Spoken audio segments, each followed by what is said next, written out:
Men of Invention and Industry. Read light narration. Preface before we begin. यार, एक second रुको। इस book को स्टार्ट करने से पहले मुझे एक चीज बतानी है। ये कोई हिस्ट्री की टेक्स्ट बुक नहीं है।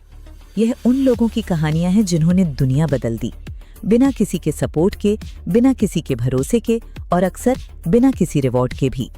ये एक ऐसे इंग्लैंड की स्टोरी है जिसे एक जमाने में अपने जहाज बनाने भी नहीं आते थे।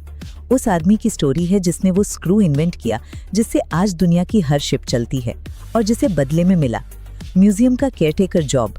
उस विलेज कारपेंटर की स्टोरी है जिसने वो प्रॉब्लम सॉल्व की जो दुनिया के सबसे बड़े साइंटिस्ट 100 साल से नहीं कर पाए। उस इटालियन लड़के की स्टोरी है जो आयरलैंड आया प्रिंट्स बेचने और उसने पूरे देश को ट्रांसपोर्ट दे दिया। सीरियसली यार, ये सब एक्चुअली हुआ। तो चाय बनाओ, बैठो, कहानियां शुरू होती हैं। चैप्टर 1। फिनियस पेट। जब इंग्लैंड को जहाज बनाना नहीं आता था, ये बात सुनकर अजीब लगती है, लेकिन सच है। वही इंग्लैंड जो बाद में दुनिया की सबसे बड़ी नेवल पावर बनी। 1500s में अपने जहाज बनाने के लिए इटालियंस, वेनिशियंस और स्पेनियर्ड्स को बुलाती थी। गन पाउडर एक स्पेनियर्ड सप्लाई करता था, गन्स एक जर्मन हांस पोपेनरुइटर, जहाज का डिजाइन इटालियन आर्किटेक्ट्स। इंग्लैंड एक बड़ा कस्टमर था, खुद कुछ नहीं बनाता था। यार, ये एग्जैक्टली ऐसा है जैसे आज कोई कंट्री कहे हमें सॉफ्टवेयर इंजीनियर्स नहीं आते, बाहर से हायर करते हैं। शर्मनाक नहीं, लेकिन यही हाल था। अब जो हुआ वो इंटरेस्टिंग है। जब फिलिप फर्न्स ऑफ स्पेन ने नेदरलैंड्स में रिलीजियस परसिक्यूशन शुरू की, जब उसने 50,000 से ज्यादा लोगों को मार डाला, तो लाखों स्किल्ड वर्कर्स भागकर इंग्लैंड आए। वीवर्स थे, इंजीनियर्स थे, शिप बिल्डर्स थे, गनस्मिथ्स थे, एंड इंग्लैंड ने उन्हें वेलकम किया। जो लोग परसिक्यूशन से भागे थे वो एक्चुअली इंग्लैंड का सबसे बड़ा एसेट बन गए। यार, ये एग्जैक्टली ऐसा था जैसे सिलिकॉन वैली को इंडियन इंजीनियर्स मिले और सडनली वो शहर दुनिया का टेक्नोलॉजी कैपिटल बन गया। परसिक्यूशन ने इंग्लैंड को पावरफुल बनाया। इसी दौर में फिनियस पेट आया। फिनियस का फैमिली टेम्स पर जनरेशन से था। बाप पीटर पेट एक रॉयल शिपराइट थे, और ये डिटेल मुझे बहुत पसंद है। पीटर एक पोएट भी थे, जहाज बनाते थे और कविताएं लिखते थे। फिनियस को कैम्ब्रिज भेजा गया, 20 साल की उम्र, प्रॉमिसिंग फ्यूचर, यूनिवर्सिटी में, और तब उसके बाप मर गए। तुम समझ सकते हो वो मोमेंट जब घर का सबसे बड़ा पिलर चला जाए और बाकी सब बिखर जाए। फिनियस की माँ ने दूसरी शादी कर ली, एक ऐसे आदमी से जिसे फिनियस ने अपनी ऑटोबायोग्राफी में मोस्ट विकेड हस्बैंड लिखा। यूनिवर्सिटी छूट गई, पैसे खत्म हो गए। 20 साल का लड़का, no money, no connections, no plan. क्या करते हो? फिनियस ने खुद को एक शिपराइट के यहाँ अप्रेंटिस करवाया, वो भी मर गया। बड़े भाई जोसेफ के पास गया, उसने मना कर दिया। तो फिर वो सी पर निकल गया, एक प्राइवेटियर शिप पर कार्पेंटर्स मेट की जॉब लेकर, जिसे प्लेनली कहें तो पायरेसी करने वाली शिप। 20 महीने स्पेन और बार्बरी के कोस्ट पर भूखे पड़े। कोई बड़ी लूट नहीं हुई। आइलैंड में शिप रोकी और फिनियस उतर गया। वाटरफोर्ड तक वॉक किया, वहां से लंदन के लिए शिप ली। भाई पीटर के घर पहुंचा खाली हाथ, लेकिन फिनियस ने हार नहीं मानी। यार, ये वो मोमेंट है जो मुझे सबसे ज्यादा टच करता है। वो शिपयार्ड्स में सबसे जूनियर काम करने लगा, लेकिन रातों को कारपेंटर की मेहनत के बाद वो मैथमेटिक्स पढ़ता था, ड्राइंग सीखता था, जियोमेट्री प्रैक्टिस करता था। कोई मेंटर नहीं, कोई कोचिंग नहीं, बस खुद और किताबें। ये एग्जैक्टली वो फीलिंग है जब ऑफिस में डे जॉब बोरिंग हो, लेकिन रात को अपने पैशन पर काम करते हो, ये सोचकर कि एक दिन कुछ बड़ा होगा। फिनियस के साथ वही हुआ। एक दिन उसने हावर्ड, अर्ल ऑफ नॉटिंघम का ध्यान खींचा, Lord high admiral of England, और उसके बाद फिनियस की लाइफ बदल गई। वो बस एक शिपराइट नहीं रहा, वो इंग्लैंड का मोस्ट इम्पॉर्टेंट शिप बिल्डर बन गया। लेकिन ये सफर आसान नहीं था। एडमिरल्स ने उसके अगेंस्ट जेलसी से भरी पिटिशंस फाइल की, जांच हुई, उस पर आरोप लगाए गए, लेकिन हर बार किंग ने पर्सनली उसका बचाव किया, क्योंकि टैलेंट को आखिर में कोई रोक नहीं सकता। Phineas Pett, Cambridge drop out, pirate ship का कारपेंटर, भूखा घर वापस लौटा हुआ इंसान, इवेंचुअली इंग्लैंड के सबसे इंपॉर्टेंट शिप्स का बिल्डर बना। प्रिंस रॉयल जैसा जहाज जो उसने बनाया इंग्लैंड की पहचान बन गया। और इस पूरी स्टोरी का एक ही लेसन है, जो लोग सरवाइव कर लेते हैं वो इवेंचुअली जीत जाते हैं, लेकिन उस सर्वाइवल में कोई ग्लैमर नहीं होता, बस ग्राइंड होती है, रोज, चुपचाप। चैप्टर 2। स्क्रू स्मिथ, जिसने दुनिया की हर शिप को बदला और खुद खाली हाथ रहा। हर बड़ी टेक्नोलॉजी के पीछे एक ऐसा इंसान होता है जिसने दिन रात लगाए, सब कुछ दांव पर लगाया। पहले किसी ने सीरियस नहीं लिया और जब रिजल्ट आया, क्रेडिट किसी और को मिल गया।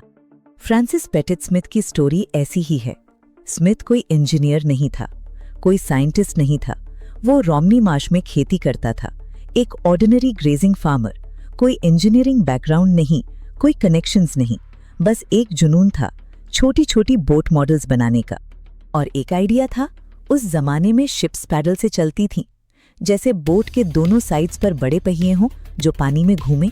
ये काम करता था, लेकिन एक बड़ी प्रॉब्लम थी। किसी भी एनिमी गनर के लिए पैडल व्हील्स परफेक्ट टारगेट थे, एक शॉट और शिप हेल्पलेस। स्मिथ का आइडिया था स्क्रू, शिप के पीछे पानी के अंदर एक रोटेटिंग ब्लेड, इनविजिबल से, सेफ से और फास्ट भी। Simple idea, game changing idea. 1836 में स्मिथ ने पेटेंट लिया, फिर एक छोटी बोट बनाई, फिर उसे थेम्स पर चलाया, फिर, और ये पार्ट सुनो ध्यान से, वो उस टाइनी एक्सपेरिमेंटल बोट को ओपन सी में ले गया।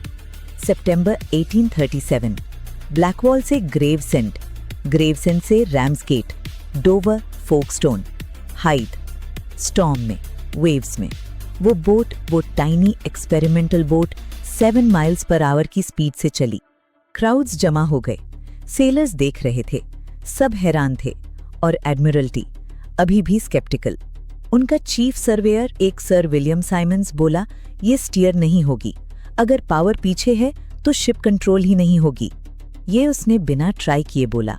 वो शिप खुद उसके सामने स्टीयर हो चुकी थी, उसे भी दिखाई दी, फिर भी वो डिसअपॉइंटेड था। यार, इसी को हम आज सीनियर मैनेजर सिंड्रोम बोलते हैं। वो मैनेजर जो नई चीज सुनते ही मना कर देता है, जिसने कभी खुद कुछ नया नहीं सोचा और अपनी इग्नोरेंस को अथॉरिटी से कवर करता है। अब जो साइड स्टोरी है वो भी इंटरेस्टिंग है। उसी साल एक स्वीडिश इन्वेंटर था, कैप्टन एरिक्सन। उसने भी स्क्रू का अपना वर्जन बनाया था। उसने एडमिरल्टी को एक डेमोन्स्ट्रेशन दी। लॉर्ड्स कैप्टन सर सबाए एक्सपेरिमेंटल बोट ने उनकी बार्ज को 10 माइल्स पर आवर की स्पीड से टो किया। एडमिरल्टी की रिस्पॉन्स, वेरी डिसअपॉइंटिंग। रीजन वही सिमंस, ये स्टीयर नहीं होगी। एरिक्सन इतना फेडअप हो गया कि वो अमेरिका चला गया। वहां उसने मॉनिटर बनाया, वो फेमस आयरन क्लैड वॉरशिप जिसने सिविल वॉर में हिस्ट्री बदल दी।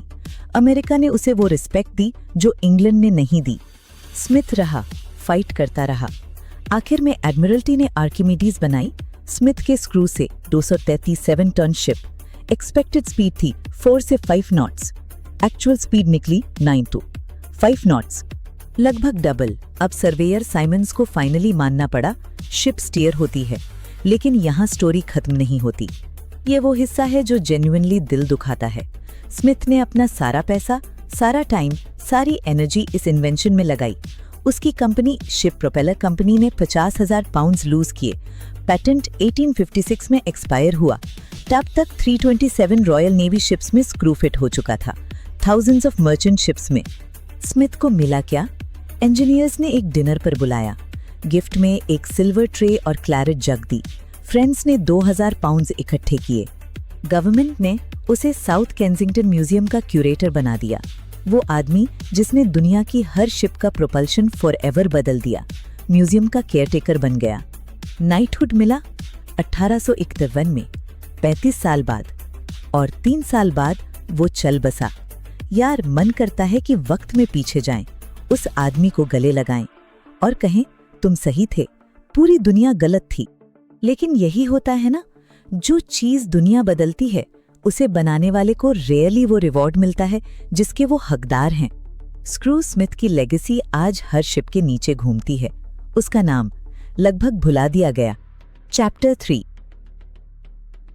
जॉन हैरिसन, वो कारपेंटर जिसने वो प्रॉब्लम सॉल्व की जो साइंस 100 साल से नहीं कर पाई। ठीक है, ये स्टोरी सबसे ज्यादा मुझे अफेक्ट करती है। जॉन हैरिसन एक विलेज कारपेंटर, यॉर्कशायर का, कोई यूनिवर्सिटी नहीं, कोई डिग्री नहीं, साइंस की कोई फॉर्मल ट्रेनिंग नहीं। उसने वो चीज बनाई जो इंग्लैंड के सबसे बड़े साइंटिस्ट्स, मैथमेटिशियंस और एस्ट्रोनॉमर्स नहीं बना पाए। उसने मरीन क्रोनोमीटर बनाया, वो इंस्ट्रूमेंट जिसने शिप्स को ओशन में उनकी एग्जैक्ट पोजीशन बताना सिखाया, और इससे लिटरली लाखों लाइव्स बची। बैकग्राउंड समझो, उस जमाने में शिप्स ओशन में एसेंशियली ब्लाइंड होकर चलती थीं। लैटिट्यूड यानी नॉर्थ साउथ पोजीशन वो सिंपल ऑब्जर्वेशन से मिल जाती थी, लेकिन लॉन्जिट्यूड यानी ईस्ट वेस्ट पोजीशन ये इम्पॉसिबल था एक्यूरेटली कैलकुलेट करना, और इसीलिए शिप्स रेक होती थीं अननोन कोस्ट से। हजारों लाइव्स हर साल। सेलर्स का कोई कसूर नहीं, इंस्ट्रूमेंट्स ही नहीं थे। इंग्लैंड की पार्लियामेंट ने 1713 में एक प्राइज अनाउंस किया, 20,000 पाउंड्स उस इंसान के लिए जो लॉन्जिट्यूड को 30 ज्योग्राफिकल माइल्स के अंदर डिटरमाइन करने का मेथड बनाए। 20,000 पाउंड्स उस जमाने में, ये आज के करोड़ों रुपीस जैसा था, और ये प्राइज 22 साल तक अनक्लेम्ड रही। दुनिया के सबसे बड़े साइंटिस्ट कोशिश करते रहे, न्यूटन, हैली, फ्लैमस्टीड, कोई सैटिस्फैक्टरी आंसर नहीं मिला। और तब लॉन 1728 में एक यॉर्कशायर कारपेंटर लंदन आया, अपने हाथ से बनाए क्लॉक के ड्राइंग्स लेकर। हैरिसन को जॉन ग्रेहम मिला, लंदन का बेस्ट क्लॉक मेकर। ग्रेहम ने उसे देखा, बात की, और उसे समझ आया ये आदमी कुछ स्पेशल है। ग्रेहम ने कहा, पहले मशीन बनाओ फिर आओ। हैरिसन वापस गया बैरो। अगले 7 साल, सोच के देखो, 7 साल अकेला, अपने टूल्स खुद बनाता था, ब्रास और स्टील के साथ एक्सपेरिमेंट्स। कारपेंटर का काम करता था पैसे के लिए, और रात को क्रोनोमीटर पर। 1735 में वो लंदन वापस आया, पहला मरीन क्रोनोमीटर लेकर। उसे एक शिप पर लिस्बन ले जाया गया। वापसी पर शिप के कैप्टन ने सर्टिफिकेट दिया। जब हमें लगा कि लैंड स्टार्ट होगा, हैरिसन बोला लिजर्ड है, और लिजर्ड ही था। नियरली 90 माइल्स का फर्क था। 90 miles, ship 90 miles of course थी। हैरिसन का क्रोनोमीटर राइट था। तो गवर्नमेंट ने क्या किया? उन्होंने 500 पाउंड्स दिए और कहा, एक और बनाओ, बेटर वाला। हैरिसन ने दूसरा बनाया, फिर तीसरा, फिर चौथा, एक पॉकेट वॉच की साइज में। 1761 में उसका बेटा विलियम उस वॉच को लेकर जमैका गया। 4 महीने की वॉयेज, वापसी पर चेक किया, एरर था सिर्फ 1 सेकेंड्स पूरे 4 महीने में, ओशन के अक्रॉस। एक्ट ऑफ पार्लियामेंट के अकॉर्डिंग ये प्राइज विन करने के लिए काफी से ज्यादा था। हैरिसन 68 साल का था। 45 साल उसने इस एक प्रॉब्लम पर लगाए थे। क्या उसे प्राइज मिला? नहीं। बोर्ड ऑफ लॉन्जिट्यूड ने कहा एक्सपेरिमेंट सफिशिएंट नहीं था। जमाइका की लॉन्जिट्यूड एक्यूरेटली नोन नहीं थी और प्रमाण चाहिए। अब जो हैरिसन ने बोर्ड को लेटर लिखा वो रीड करके आंखें नम हो जाती हैं। उसने लिखा, मुझे बेहद बुरी तरह ट्रीट किया गया है।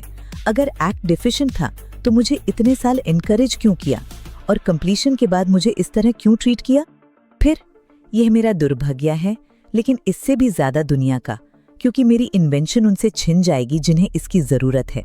एक बूढ़ा आदमी, 70 के ऊपर, आईसाइट जा रही थी। 45 साल की मेहनत।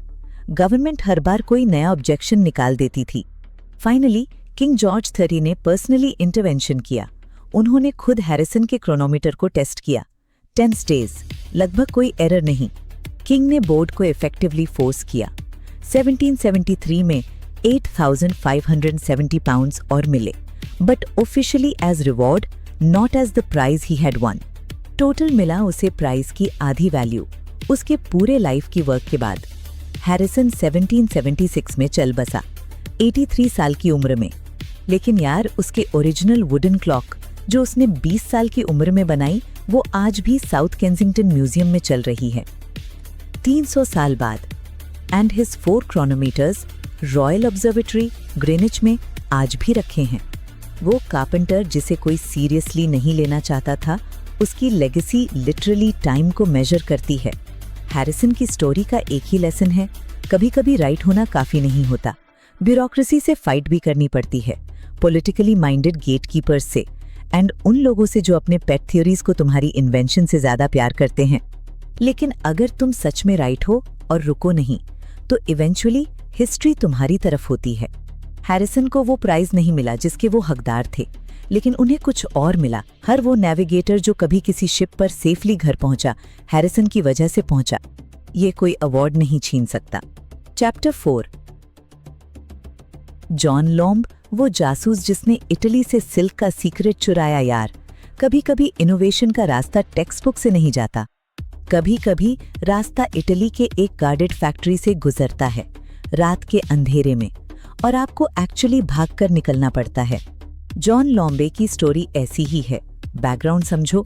1700s की शुरुआत में सिल्क थ्रो करने का सीक्रेट, यानी सिल्क थ्रेड को ट्विस्ट और प्रोसेस करने का मेथड इटालियंस के पास था, पीडमोंट रीजन में, और उन्होंने इस सीक्रेट को बड़ी जेलसी से गार्ड किया। लिटरली किसी को भी ये सीक्रेट बताना डेथ पेनल्टी थी। डेलिंक्वेंट को गैलोज से उल्टा लटकाकर प्रिजन की बाहरी दीवार पर पेंट कर दिया जाएगा, परपेचुअल इन्फमी के लिए। ये लॉ था, लेकिन एक आदमी था जिसे यह रोक नहीं सका। जॉन लॉम्ब नॉर्विच का आदमी, स्किल्ड मैकेनिक था, ड्रॉट्समैन था, और जो सबसे इम्पोर्टेंट था, फियरलेस था। उसके हाफ ब्रदर टॉमस ने लंदन में अच्छा बिजनेस बना लिया था, और उसने जॉन को इटली जाने के लिए पैसे दिए। जॉन इटली पहुंचा, किसी पीडमोंट सिल्क मिल में जॉब ली, एक ऑर्डिनरी मैकेनिक के रूप में, और धीरे धीरे उस इंजन को ऑब्जर्व करना शुरू किया। स्केचेस बनाए, डिटेल्स याद किए। ईयर्स लगे। ऐब जो हुआ वो सिनेमैटिक था। कुछ रूमर्स फैलने लगे कि एक इंग्लिश आदमी फैक्ट्री का सीक्रेट ऑब्जर्व कर रहा है। जॉन को अपनी जान का खतरा महसूस हुआ। वो एक इंग्लिश शिप पर चढ़ा और भागा। 2 इटालियन वर्कमैन को साथ लाया जो इस ट्रेड को जानते थे, और 1716 में वो लंदन पहुंचा। तब उसने और टॉमस ने डर्बी में एक सिल्क मिल बनाई, रिवर डरवेंट के किनारे एक आइलैंड पर, इंग्लैंड की पहली बड़ी फैक्ट्री। साक स्टोरीज हाई, 468 विंडोज, 3000 पाउंड्स की इन्वेस्टमेंट, और वो मिल इतनी सक्सेसफुल रही कि इटालियन सिल्क से सस्तो इंग्लैंड में सिल्क बनने लगी। इटली का राजा सार्डिनिया इतना इरिटेट हुआ कि उसने इटली से रॉ सिल्क का एक्सपोर्ट बैन कर दिया। लेकिन यहाँ स्टोरी का डार्क पार्ट आता है। इटालियंस को यह बर्दाश्त नहीं हुआ। कहते हैं कि उन्होंने एक आर्टफुल वुमन भेजी जो दोस्त बनकर आई, और उसने और एक इटालियन वर्कमैन ने मिलकर जॉन लॉम्बे को स्लोली पॉइजन दे दिया। John lingered 2 or 3 years in agony और चल बसा 29 साल की उम्र में। His funeral was the most grand Derby had ever seen. जितने लोग उसकी मिल में काम करते थे सब प्रोसेशन में थे। टॉमस को बाद में पार्लियामेंट ने 14,000 पाउंड्स दिए। सिल्क ट्रेड फ्री कर दी गई। इंग्लैंड में सिल्क मैन्युफैक्चरिंग फली फूली। 1850 तक 1 मिलियन से ज्यादा लोग इस इंडस्ट्री में थे। जॉन लॉम्बे ने यह सब पॉसिबल किया, अपनी जान की कीमत पर। यार, ये स्टोरी एक चीज सिखाती है, रियल इनोवेशन कभी कभी कंफर्ट जोन से बहुत दूर जाता है। चैप्टर 5। विलियम मर्डॉक, जिसने गैस लाइट इन्वेंट किया, स्टीम लोकोमोशन ट्राई किया, और फिर भी हम्बल रहा। विलियम मर्डॉक की स्टोरी मुझे इसलिए पसंद है क्योंकि ये एक ऐसे आदमी की स्टोरी है जो जीनियस था, लेकिन लाइमलाइट का भूखा नहीं था। वो एयरशायर, स्कॉटलैंड का था। 1754 में पैदा हुआ। बाप एक मिलर और मिलराइट थे। घर में हमेशा मशीन्स का माहौल था। 23 साल की उम्र में वो सोहो, बर्मिंघम पहुंचा, बुल्टन और वॉट की फेमस वर्कशॉप में जॉब मांगने। वॉट उस वक्त कॉर्नवॉल में था। बुल्टन से मिला, और यहाँ एक मोमेंट आता है जो मुझे बहुत पसंद है। बुल्टन ने नोटिस किया कि मर्डॉक अपनी हैट को बार बार ट्विस्ट कर रहा था, नर्वसली। उसने हैट को ध्यान से देखा। ये फेल्ट की नहीं थी, क्लॉथ की नहीं थी, कोई अनयूजुअल मटेरियल था। ये हैट कैसी है? बुल्टन ने पूछा। टिमर सर, मर्डॉक बोला शर्माते हुए। वुड? तुमने वुड की हैट बनाई? Deed it is sir. और कैसे बनाई? I made it myself sir, in a lathe of my own making. Boulton ने उसे एक और नजर से देखा और अगले दिन उसे जॉब दे दी। ये मोमेंट बताता है टैलेंट को हाइड करने की जरूरत नहीं होती।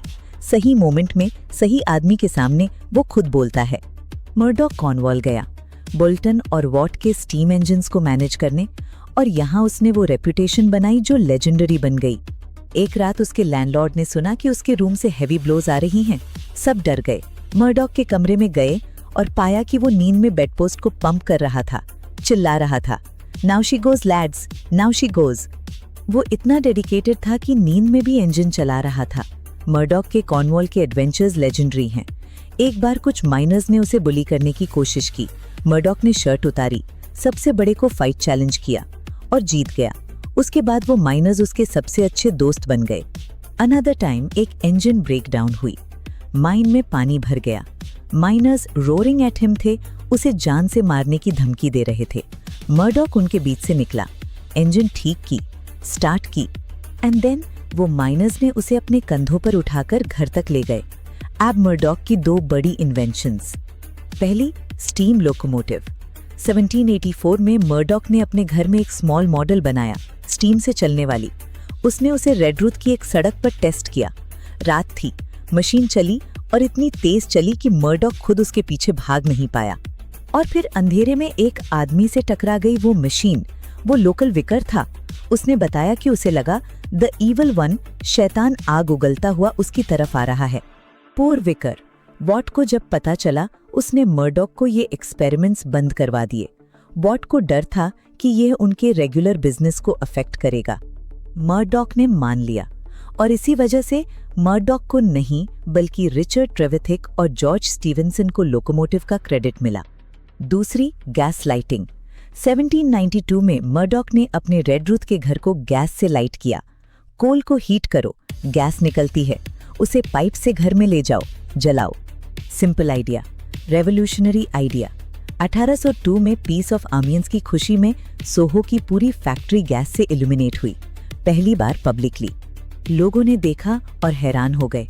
सर हम्फ्री डेवी ने मजाक उड़ाया, क्या तुम सेंट पॉल्स कैथीड्रल को गैसोमीटर बनाने का प्लान कर रहे हो? सर वॉल्टर स्कॉट ने कहा, लाइट को पाइप्स में कैसे डालोगे?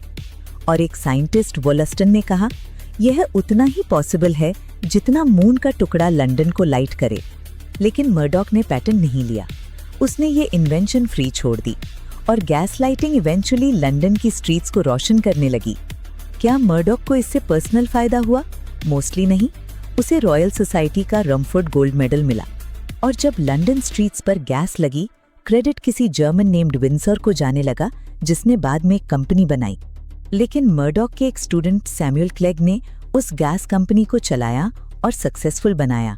तो अल्टीमेटली मर्डॉक की लेगेसी जिंदा रही उसके थ्रू। मर्डॉक 1839 में 85 साल की उम्र में चल बसा, क्वाइटली, बिना किसी बड़े ड्रामा के। वॉट और बुल्टन के साथ दफनाया गया। ये आदमी जीनियस था, मोडेस्ट था, टायरलेस था और हिस्ट्री ने उसके साथ जस्टिस नहीं किया। लेकिन उसकी इन्वेंशंस आज भी हर जगह हैं। चैप्टर 6। फ्रेडरिक कोनिग, जिसने प्रिंटिंग को स्टीम से चलाया और जिसका पार्टनर ने उसे बर्बाद किया। ये स्टोरी थोड़ी अलग है। इसमें जीनियस है, स्ट्रगल है, ट्रायम्फ है और एक ट्रेटर है। फ्रेडरिक कोनिग एक जर्मन प्रिंटर था। इस्लेबेन में पैदा हुआ, वही जगह जहां मार्टिन लूथर पैदा हुए थे। उसने प्रिंटिंग का ट्रेड सीखा, फिर यूनिवर्सिटी में पढ़ा, फिर जर्मनी में जॉब ढूंढी। लेंसो 2 में 28 साल की उम्र में उसके दिमाग में एक आइडिया आया, प्रिंटिंग को मशीन से करना। उस जमाने में न्यूज़पेपर प्रिंटिंग ऐसे होती थी, 2 आदमी, हेवी प्रेस, हाथ से सब कुछ। 1 घंटे में 200 से 250 शीट्स, पेनफुली स्लो। कोनिग सोचता था, स्टीम से क्यों नहीं? जर्मनी में किसी ने नहीं सुना। रशिया में गवर्नमेंट जॉब मिली, लेकिन ऑफिशियल डिफिकल्टीज इतनी थी कि वो फेड अप हो गया। इंग्लैंड 1846 में, अकेला, पॉकेट खाली, जर्मन एक्सेंट, इंग्लिश ठीक से नहीं आती थी। लेकिन एक आइडिया था, सॉलिड, रियल, ग्राउंड ब्रेकिंग। यार ये एग्जैक्ट सिचुएशन आज भी होती है ना। जॉब छोड़ी, सेविंग्स लगा दी, किसी ने सीरियसली नहीं लिया और फाइनली एक दरवाजा खुला। कोनिग का दरवाजा खुला टॉमस बेंसली के रूप में, एक एस्टैब्लिश्ड लंदन प्रिंटर। बेंसली ने इन्वेस्ट किया, 3 साल की मेहनत, मशीन बनाई, इम्प्रूव्ड करी, स्टीम से कनेक्ट किया और 29 नवंबर 1814 की रात को प्रेसमैन को बोला गया, ऑफिस में रुको, इंपॉर्टेंट न्यूज आने वाली है। रात भर कोनिग अपनी मशीन देखता रहा। एंड देन सुबह 6 बजे मिस्टर वॉल्टर, जो द टाइम्स के ओनर थे, प्रेसमैन के सामने आए। The Times is already printed by steam.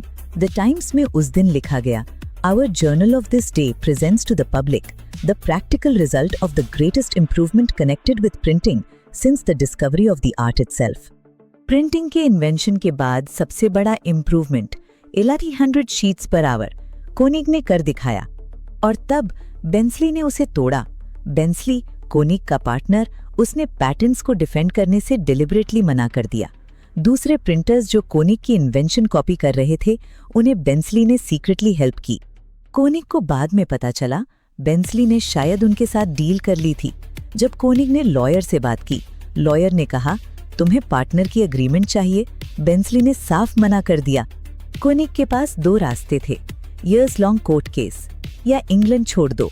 उसने इंग्लैंड छोड़ दिया अगस्त 1817 और जाते जाते उसने कहा यह बहुत बुरा है कि जिन लोगों ने मेरी इन्वेंशन चुराई वो अब मेरी रेपुटेशन भी चुराने की कोशिश कर रहे हैं। जर्मनी में कोनिक ने रीस्टार्ट किया। एक पुरानी मॉनेस्ट्री में वर्कशॉप खोली, ओबरजेल नियर वुड्सबर्ग। लोकल विलेजर्स को जिन्होंने कभी टूल्स नहीं देखे थे training the, machine by machine, order by order. और धीरे धीरे जर्मनी में वो एम्पायर बनाई जो इंग्लैंड में उसे मिलनी चाहिए थी, लेकिन वो बहुत ज़्यादा एंजॉय नहीं कर पाया। ब्रेन डिजीज ने उसे 1833 में ले लिया। 38 साल की उम्र में उसकी फैक्ट्री कोनिग एंड बावर आज भी एग्जिस्ट करती है।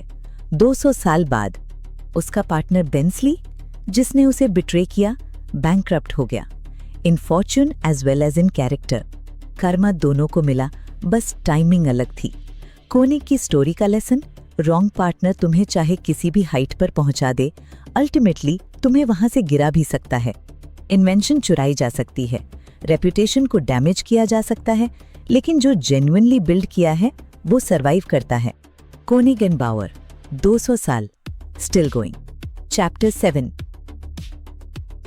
The Walter's of the times. जब एक न्यूज़पेपर ने लड़ाई लड़ी, ये स्टोरी उन न्यूज़पेपर्स की है जो आज हम पढ़ते हैं, एंड ये उन लोगों की है जिन्होंने ये पॉसिबल बनाया। जॉन वॉल्टर जूनियर ने 1803 में द टाइम्स की कमांड ली। 27 साल का था। घर में सब कह रहे थे ये पेपर डूब रहा है, बंद कर दो। जॉन ने कहा एक और चांस दो, और उसने सब कुछ बदल दिया। पहली बात, उसने एडिटोरियल इंडिपेंडेंस एस्टैब्लिश की। गवर्नमेंट की बात नहीं मानी। जब उसने लॉर्ड मेलविल के करप्शंस एक्सपोज किए, गवर्नमेंट ने उससे कस्टम्स प्रिंटिंग कॉन्ट्रैक्ट छीन लिया। जब एक मिनिस्टर ने ऑफर किया हम वो कॉन्ट्रैक्ट वापस दे सकते हैं फेवर के तौर पर, वॉल्टर ने कहा नो थैंक यू, फेवर नहीं चाहिए, इंडिपेंडेंस चाहिए। सीरियसली यार, आज के जमाने में भी ये कितने एडिटर्स कर पाते हैं। दूसरी बात, उसने फॉरेन कॉरेस्पॉन्डेंस नेटवर्क बनाया। हेनरी क्रैब रॉबिन्सन को यूरोप में रखा। जब नेपोलियन के कैंपेन्स हो रहे थे, द टाइम्स के पास न्यूज़ पहले होती थी, गवर्नमेंट की ऑफिशियल डिस्पैचेस से पहले। और तीसरी, सबसे इंपॉर्टेंट, कोनिक की स्टीम प्रिंटिंग मशीन को अडॉप्ट किया। 19 नवंबर 1814 उस दिन प्रेसमैन को रोका गया, न्यूज़ का बहाना। रात भर मशीन चलती रही, एंड देन सुबह 6 बजे the times printed by steam. लेकिन यहाँ रुकते हैं, क्योंकि वॉल्टर की स्टोरी का एक और मोमेंट है जो मुझे बहुत पसंद है। 1833 में एक स्प्रिंग मॉर्निंग पेरिस से एक एक्सप्रेस आई फ्रेंच किंग का पार्लियामेंट स्पीच लेकर, सुबह 10 बजे।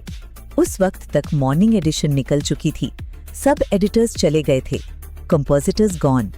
वॉल्टर ने स्पीच पढ़ी, ट्रांसलेट की, खुद टाइप केस पर खड़ा हो गया।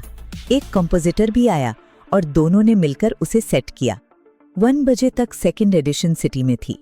जब कोई स्टाफ मेंबर आया, उसने देखा कि mister Walter, member of parliament for Berkshire, shirt sleeves में टाइप केस पर काम कर रहा है। यही है असली लीडरशिप, जब जरूरत पड़े खुद हाथ लगाओ। वॉल्टर सन ने बाद में वॉल्टर प्रेस बनाया, जो 17,000 कॉपीज पर आवर प्रिंट कर सकता था, जहां कोनिक की मशीन 1100 करती। टेक्नोलॉजी हमेशा अपग्रेड होती है, लेकिन इंडिपेंडेंस वो कल्चर है, और वो जॉन वॉल्टर ने एस्टैब्लिश किया था। चैप्टर 8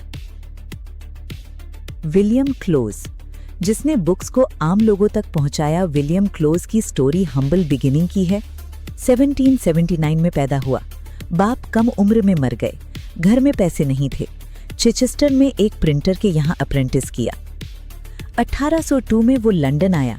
कोई फ्रेंड नहीं, कोई कनेक्शन नहीं, एक गैरेट रूम, 2 शिलिंग 6 पेंस प्रति वीक। टावर हिल में एक छोटे ऑफिस में जॉब मिली। 2 साल बाद उसने खुद का प्रिंटिंग ऑफिस खोला, विलियर स्ट्रीट, स्ट्रैंड में। एक प्रेस, एक असिस्टेंट।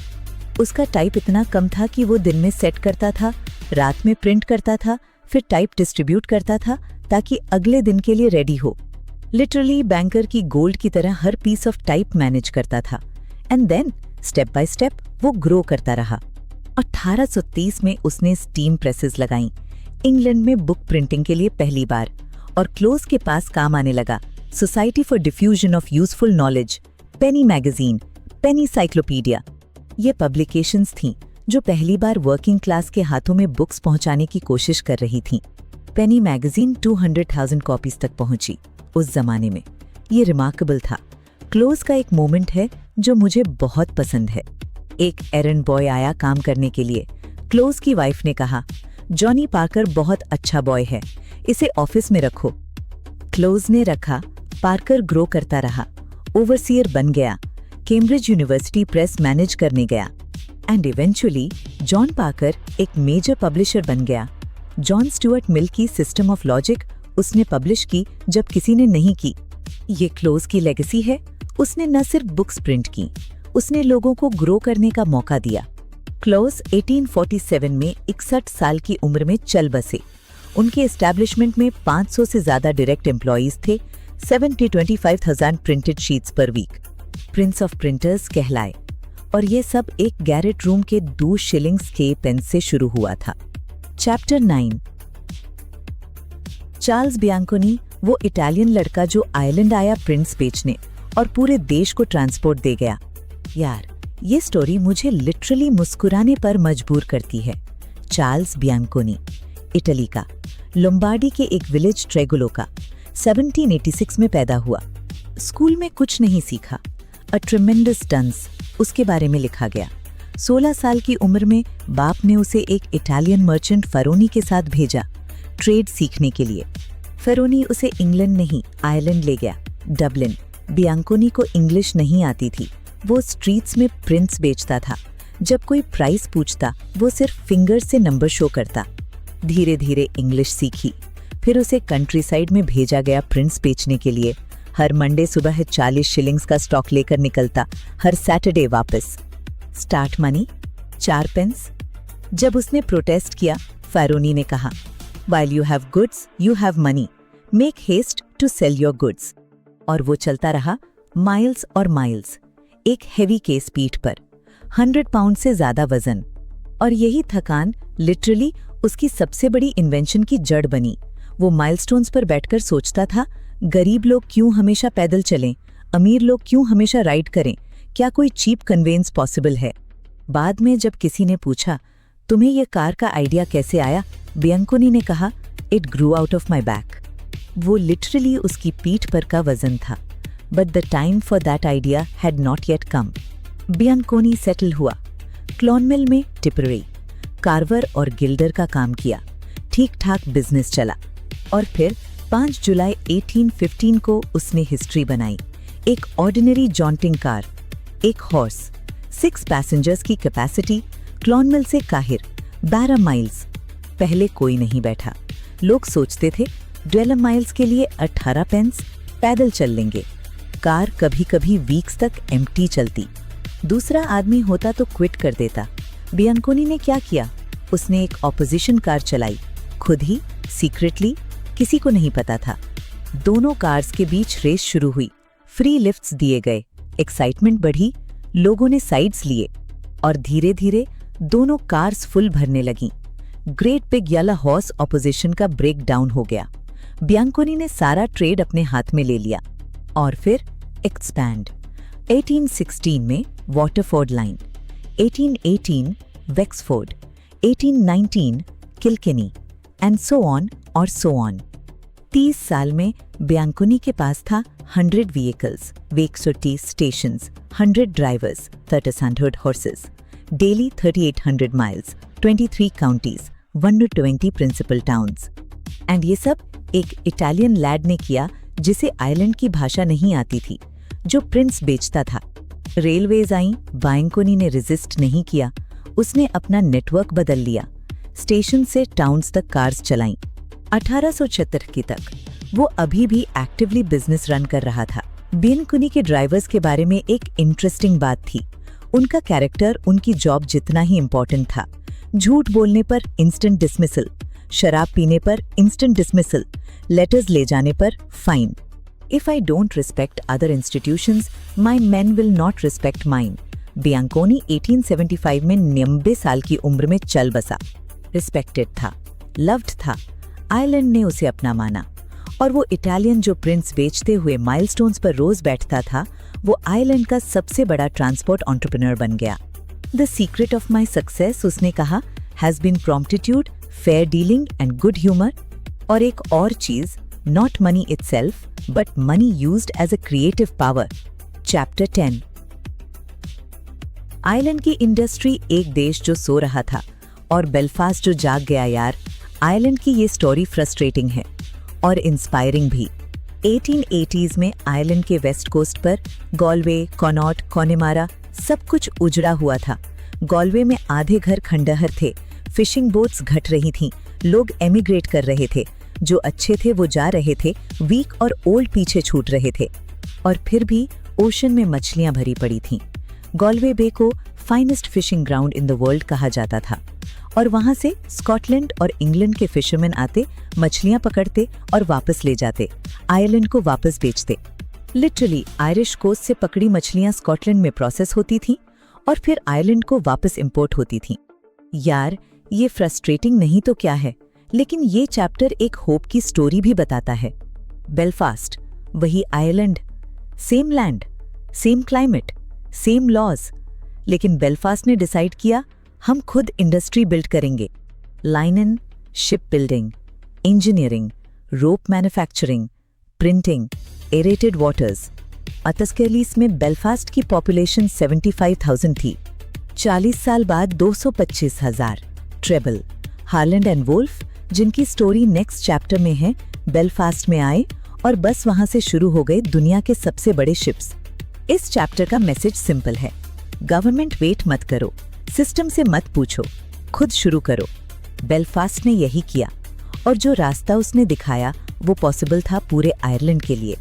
लेकिन पहले किसी को लीड लेना होता है। चैप्टर 11। एडवर्ड हार्लैंड, जिसने बेलफास्ट में कुछ नहीं से शुरू करके टाइटैनिक जैसे शिप्स बनाई। ये चैप्टर एडवर्ड हार्लैंड ने खुद लिखा है अपनी वॉइस में। एंड यार, ये एक रिमार्केबल आदमी की स्टोरी है। हार्लैंड 1831 में स्कारबरो में पैदा हुआ। बाप डॉक्टर थे, लेकिन इन्वेंटर भी। उन्होंने 1827 में एक स्टीम कैरेज पैटेंट किया था, रेलवेज से पहले। घर में हमेशा मशीन्स थीं। माँ इंजीनियरिंग ड्राइंग्स में बाप की हेल्प करती थीं। नर्सरी एक वर्कशॉप था। हार्लैंड स्कूल में स्लो था। टीचर्स उसे थ्रेशिंग देते क्योंकि वो लेसन्स छोड़कर नियरबाई वर्कशॉप्स में जाकर क्राफ्ट्समैन को देखता रहता था। At any rate, I picked up a smattering of a variety of trades, which afterwards proved of the greatest use to me. 15 साल की उम्र में रॉबर्ट स्टीवनसन एंड को के न्यूकासल वर्क्स में अप्रेंटिस। 5 साल, hours 6 AM to 8:15 PM। Saturday को 4 बजे छुट्टी। 18 साल की उम्र में एक पूरे लोकोमोटिव साइट की रिस्पॉन्सिबिलिटी उसे मिल गई। ग्लासगो में टॉमसन और को के साथ काम किया। शिप सीखी, हेड ड्राफ्ट्समैन बना। 20 shillings per week, जो उन्होंने तब नहीं बढ़ाई जब उसे प्रमोशन मिली। I was, however, gaining information and experience and knew that better pay would follow in due course. यार, ये सुनकर कितनों को अपनी पहली जॉब याद आ गई होगी।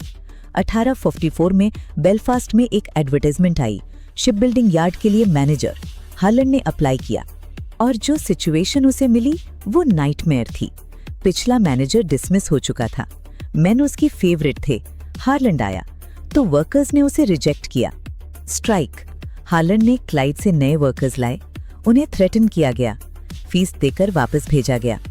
फॉर्मर मैनेजर ने दूसरी तरफ एक राइवल यार्ड खोली। हार्लैंड की कंपनी फाइनेंशियली स्ट्रगलिंग थी। उसके एक ओल्ड फ्रेंड ने आकर एडवाइस दी, जॉब छोड़ दो। हार्लैंड ने कहा, having mounted a restive horse, I would ride him into the stable. वो रहा। स्टेडी वर्कर्स गैदर किए, न्यूकासल से लॉयल स्टाफ लाए, शिप्स फिनिश किए, ओनर्स सेटिस्फाइड हुए, और 1861 में वो अपने दम पर खड़ा था। Harland and Wolff. Ship design में हार्लैंड की फिलॉसफी यूनिक थी। उसने ऑब्जर्व किया कि ट्रेडिशनल शिप्स प्रोपोर्शनली बहुत वाइड थीं। उसने शिप्स को लॉन्गर और नैरोअर बनाना शुरू किया, फिश फॉर्म जैसे नेचर ने डिजाइन किया। जैक यानी एक्सपीरियंस सेलर्स हाथ उठाते थे। Too long, too sharp, they will break their backs. Ship sailed. Made excellent voyages, owners ordered more, Bibbys ने ऑर्डर दिया, व्हाइट स्टार लाइन ने ऑर्डर दिया, ओशियानिक पहला transatlantic White Star ship Harland and Wolff ने बनाया। 1871 में पहला वॉयेज। यही वो डायनेस्टी थी जो इवेंचुअली टाइटैनिक बनाएगी। हार्लैंड का message, it has been accomplished simply by energy and hard work. We have been well supported by the skilled labor of our artisans, we have been backed by the capital and the enterprise of England, and we believe that if all true patriots would go and do likewise, there would be nothing to fear for the prosperity and success of Ireland. Chapter 12. Astronomers in humble life, वो लोग जो stars देखते थे पर किसी ने notice नहीं किया। यह चैप्टर थोड़ा अलग है। यहाँ कोई ग्रेट इन्वेंशन नहीं है, कोई एम्पायर नहीं बना। यहाँ बस कुछ ऐसे ऑर्डिनरी लोगों की स्टोरी है जिन्होंने बिना किसी रिवॉर्ड की उम्मीद के साइंस किया। रात को दिन की थकान के बाद अपने पैसों से John Robertson, Coupar Angus station का पॉटर, उसका काम था ट्रेन्स अनाउंस करना। Coupar Angus, change here for Blairgowrie. लेकिन इवनिंग्स में वो एक टेलीस्कोप लेकर बाहर खड़ा होता था। उसने अपनी सेविंग से एक 30 पाउंड का टेलीस्कोप खरीदा, सनस्पॉट्स ऑब्जर्व किए, कॉमेट्स ढूंढे, मीटियर्स रिकॉर्ड किए, साइंटिफिक जर्नल्स में कॉन्ट्रीब्यूशंस भेजे।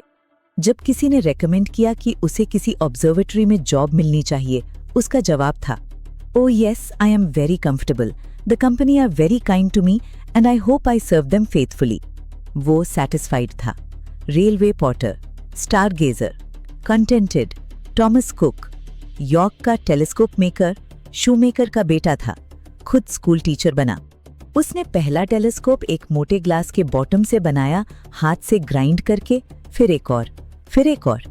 एक शॉप लिया यॉर्क में, वाइफ ने शॉप मैनेज की, वो वर्कशॉप में काम करता, डिमांड बढ़ती रही, फैक्ट्री खुली, बकिंगहम स्ट्रीट वर्क्स।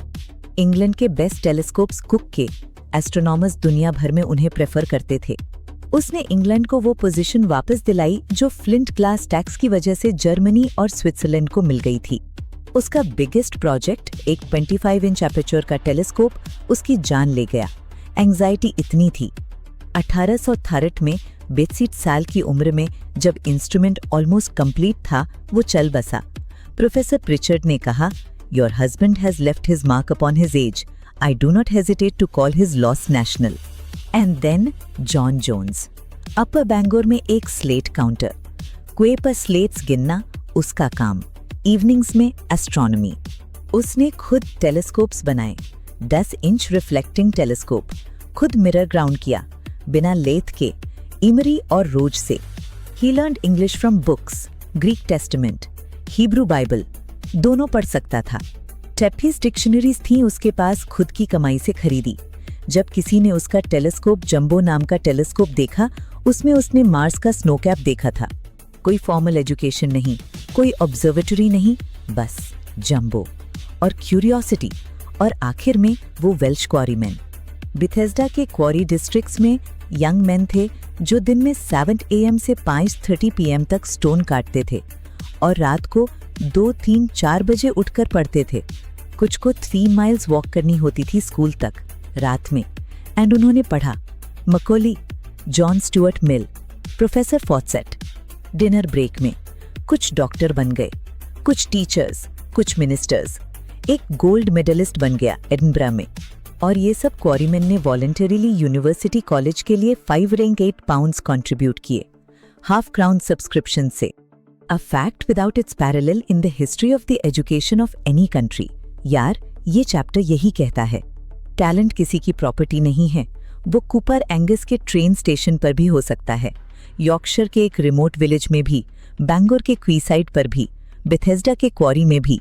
बस उसे स्पेस चाहिए और हंगर। ये लोगों के पास हंगर था, स्पेस नहीं था। And yet they found their stars. आखिरी बात, यार, जब मैं यह सारी स्टोरीज एक साथ देखता हूँ तो एक पैटर्न दिखता है। Phineas Pett, Smith, Harrison, Lombe, Murdoch, Koenig, Walter, Clowes, Bianconi, Harland, Robertson, Jones. इन सब अलग थे, different backgrounds, different countries, different trades, लेकिन एक चीज कॉमन थी, वो रुके नहीं। हैरिसन 45 साल लड़ा, स्मिथ ने स्क्रू को तब तक नहीं छोड़ा जब तक नेवी ने माना नहीं। कोनिग ने दूसरे देश में जाकर नया काम शुरू किया। बियांकोनी ने खुद ऑपोजिशन कार चलाई। जोन्स ने जंबो बनाया बिना लेथ के। और यही है ना असल लेसन, जब कोई तुम्हारे आइडिया को रिजेक्ट करे, पहले चेक करो क्या आइडिया जेन्युइनली वीक है या वो पर्सन अपना पोजीशन प्रोटेक्ट कर रहा है। अगर तुम सच में राइट हो तो रुको मत। सिस्टम स्लो होता है, ब्यूरोक्रेसी फ्रस्ट्रेटिंग होती है, पार्टनर्स बिट्रे करते हैं, क्रेडिट चोरी होती है, लेकिन जो जेन्युइनली बिल्ड होता है वो सरवाइव करता है हमेशा। फिनियस पेट की शिप्स ने इंग्लैंड की नेवल पावर बनाई। हैरिसन का क्रोनोमीटर आज भी ग्रीनिच ऑब्जर्वेटरी में रखा है। कोनिग एंड बावर 200 साल बाद भी प्रिंट कर रहे हैं। बियांकोनी की लेगेसी आयरिश रोड्स में है। हार्लैंड एंड वुल्फ ने बेलफास्ट को दुनिया के मैप पर पुट किया। And John Jones slate counter ने अपना टेलीस्कोप जंबो बनाया और उसमें मार्स का स्नो कैप देखा। रुको मत, बस रुको मत।